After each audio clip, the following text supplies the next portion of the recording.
After the 3 largemouth bass killed 2 Indo-Pacific tarpon in the 1800 gallon, the barramundi decided to go after banded leporinus. They picked the smallest one first out of the 3. Looks like we have 2 larger females and 1 smaller male, if that's their sexual difference. And they were chasing that smaller one around and kind of siding up to him, trying to grab him from the head. I caught it in time and was able to take him out and rehome him.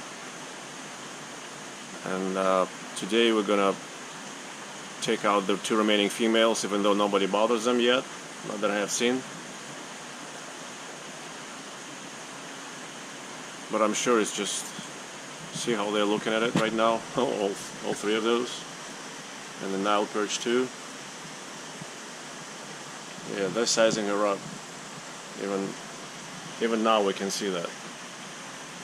But they feel she's the leporinus is just a little bit too big.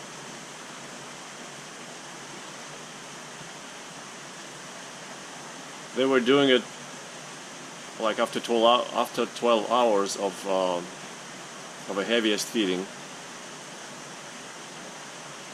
So that wasn't so much done out of hunger, but out of their predatory instincts, and because I guess they thought they could try it. So those 2 females are still here. They look good.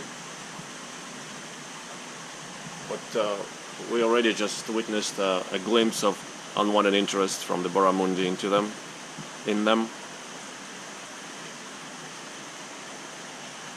The leporinus were here since the breakup of the original jerk tank. I don't know, maybe a month ago it happened. So for a month, or at least 3 weeks for sure, the leporinus were just fine in here. And I thought them being so smart and lightning fast and aware, they would be able to dodge any unwanted attention easily, but it turned out not to be so. Anyhow, I got the smaller supposed male just in time, so he's doing okay. He had a few rips in his fins and a little bit of damage on the top of his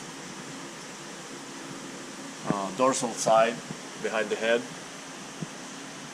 But he was exhausted when I took him out from dodging all the barramundi. There is 4 of them barramundi in there. I don't know, maybe 2 of the biggest were hunting him down. I have not caught anybody else, like the Nile perch or anybody else expressing an interest in him. But he's clearly not as tall-bodied and a little bit shorter versus the 2 bigger females, or supposed females, I should say.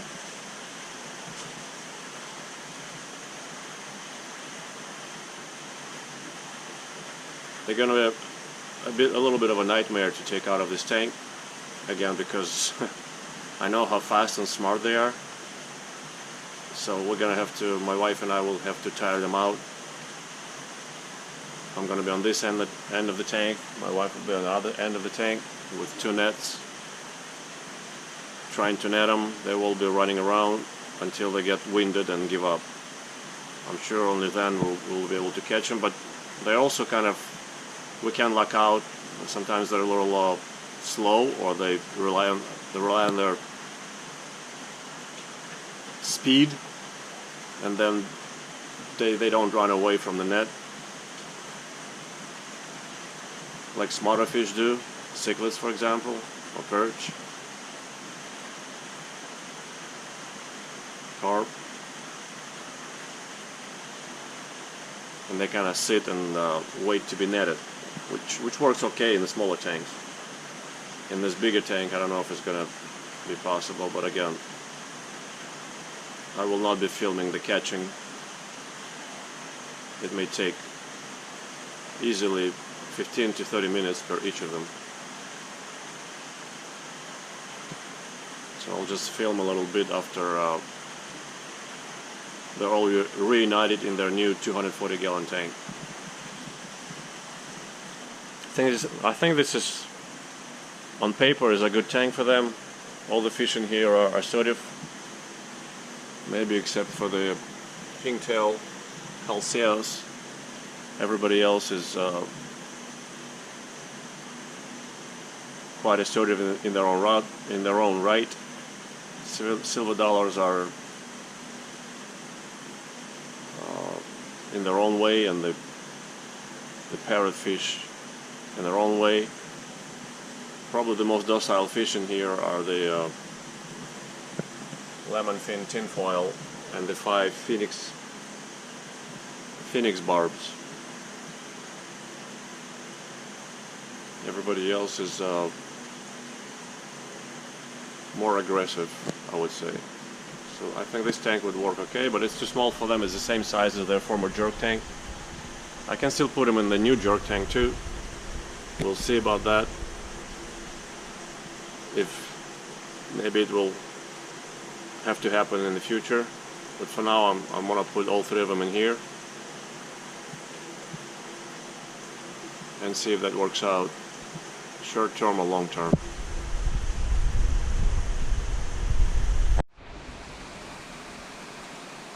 Of course, an alternative would be to move the barramundi, or whoever's trying to hunt the smaller tank mates in this 1800-gallon, whether it's leporinus or anybody else, to the 4500-gallon tank, but they're not big enough yet. That's one of the bigger barramundi. It's about, I want to say, 1.5 feet total length.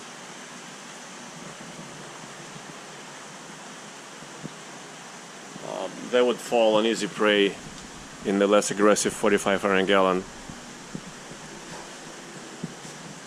It's another bigger one. Or maybe it's the same, I don't know. There's 2 of them, bigger, 2 smaller. They would fall an easy prey to catfish in here, especially the Piraiba in the 4500-gallon. So it has been suggested by some of our peers in the comments, why not move the perch, but they're not ready yet for the big tank. I don't think I'd be comfortable putting them in there at anything less than 2 feet. But when they're here at 2 feet, I mean, there's a lot of fish they can attempt to eat. So I don't know. Even the pike and the fish like tiger shovelnose are all barbels. Who knows if they're gonna try that? But so yeah, that's not a solid plan, but we'll see.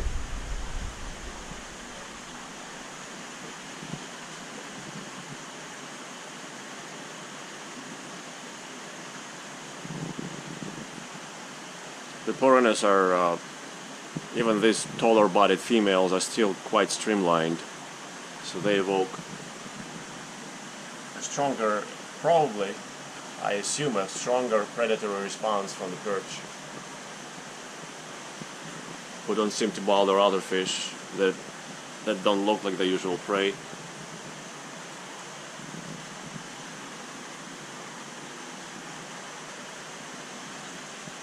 The big deathnoids don't bother anybody.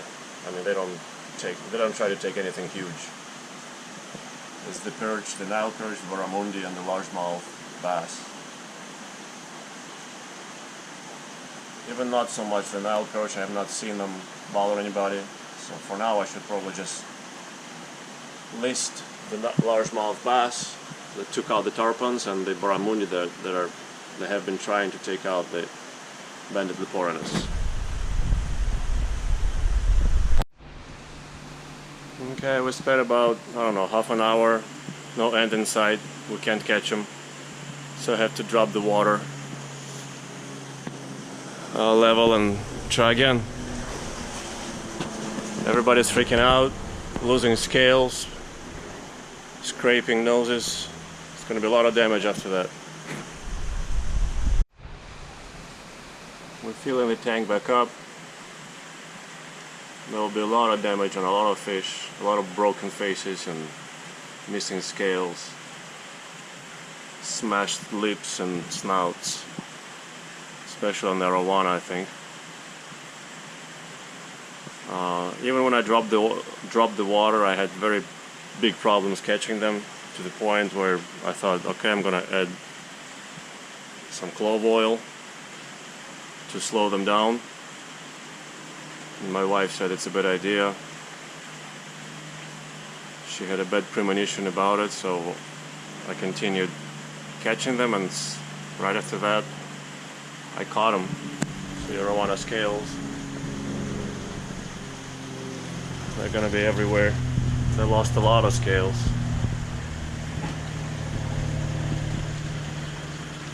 I haven't turned on the drain yet, so we're just filling it up. When the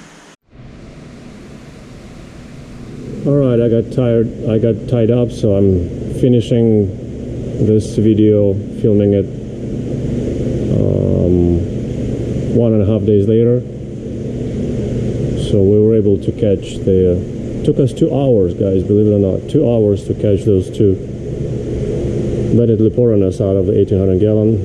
Very hard, very awkward tank to catch fish from, a lot of obstructions, and the geometry is very unfriendly.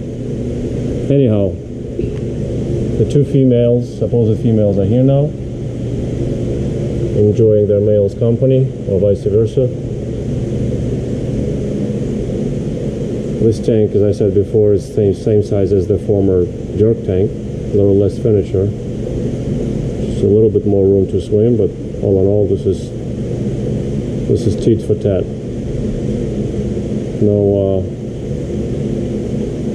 No change for them as a result of that breaking up of their former home, which was the jerk tank 1.0.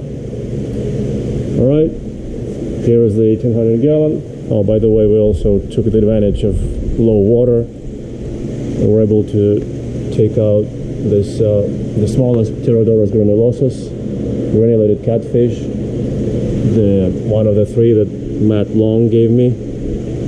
In August it will have been 2 years, and this guy grew maybe 4 inches in the 2 years we had him, from about 8-ish to a foot, while 2 others grew 2.5 feet and 2 feet. So they stayed here. I was always worried about this little guy because he's so small, but he never was touched by anybody. This is a preemptive kind of a takeout. Anyhow, let me throw them something and we'll talk about these guys.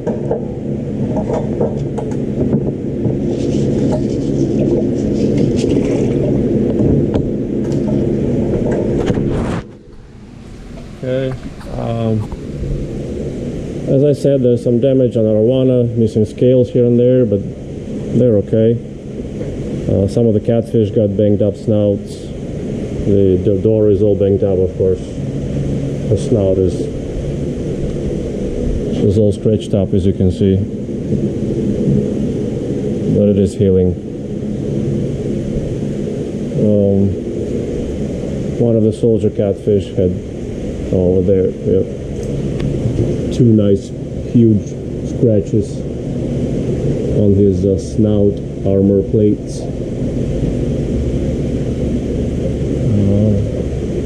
All in all, I thought it was going to be much worse. But all in all, it's exercise of dropping the water and catching the leporinus out of there.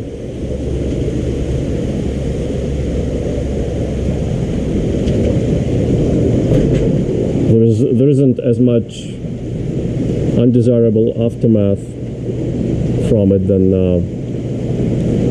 I originally thought, because they were jumping a lot and hitting the walls, hitting the rocks maybe too.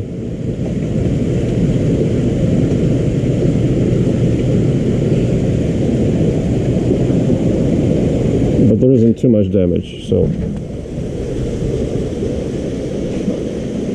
anyhow, as I said, I gotta watch this tank very closely.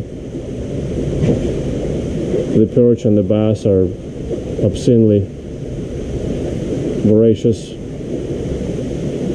and predatory. I'm surprised I don't try to go after other tank mates yet. As I said, that little Pterodorus, I never went after it, but it was always hid in the rocks, so it wasn't easy to get at. The tarpon and the banded leporinus, they're free swimming fish, so the predators, of course, went after them easily.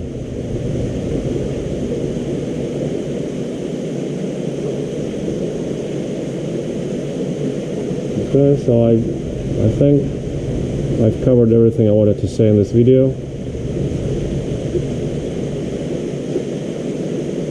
We'll call it I guess we'll call it a video.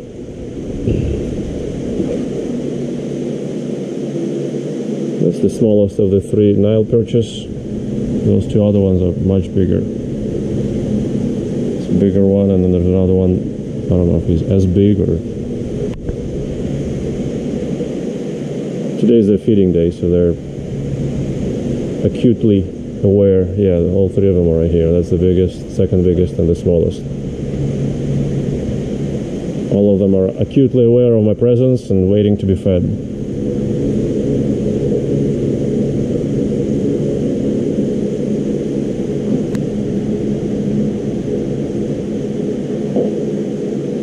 I'm surprised I don't go more aggressively after the pellets. This is the first time I gave them the economy hickory pellets, koi pellets or something, or just economy, but it's hickory. It's from a 44-pound bag. It doesn't smell like other, I mean, it's economy. It lacks the pigments or pigment precursors, and just basic nutrition. That's what it is. I guess, and attractants maybe, or appetite-provoking additives.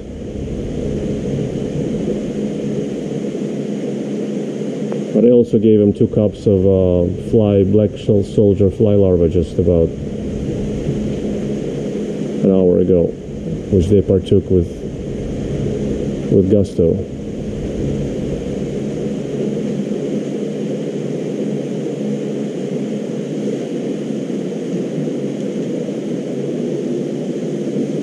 Yeah, actually their feeding day was yesterday. I missed it by 1 day, so it's been 5 days since I fed them, and I can tell they're a little bit on the edge.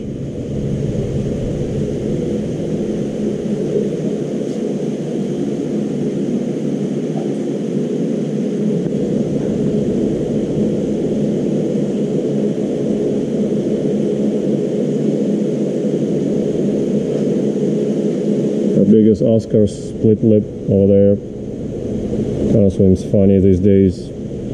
See how it looks sideways. He's been doing it for a long time, but a little less off before.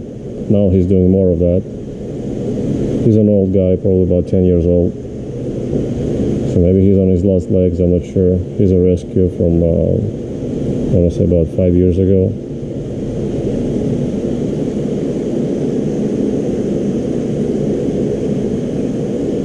Still eating, as you can see. Looking okay, but he doesn't hold his body straight in the water column. He's kind of always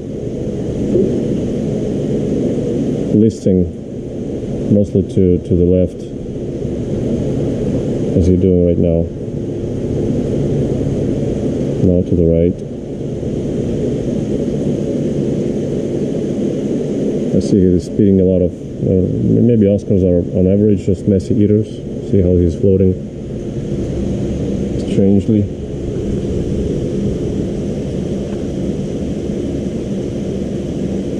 Maybe all of them are not messy, but I saw him just spitting out a lot of chewed up pellets like that, the little crumbs of pellets. He would take them and then chew them up and spit out some or most of them, or a little bit of them. I couldn't tell. But he's definitely doing more of this side swimming. See, he can't can't hold himself upright much anymore. And he's been doing this for the last 2-3 months or so. Before that, he would do the same thing, but a lot less of, as I said. Anyhow, I'm digressing. I can talk about this tank probably all day long if I were to talk about each inhabitant, their stories and their conditions, their condition right now, their prior conditions. This was about rehoming of the leporinus, two supposed female banded leporinus out of this tank before they got singled out for potential meal by barramundi or others.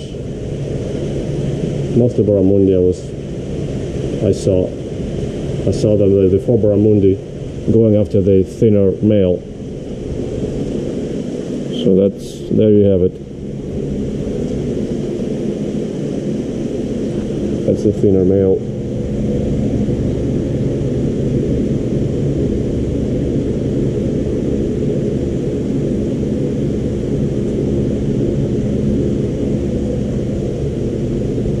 And the 2 females.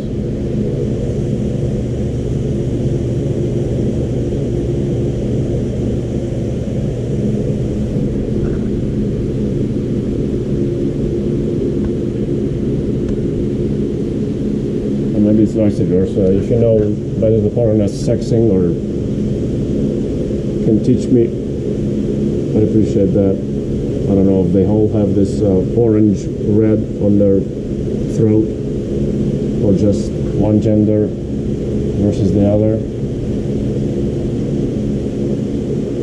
I'd be happy to learn from you.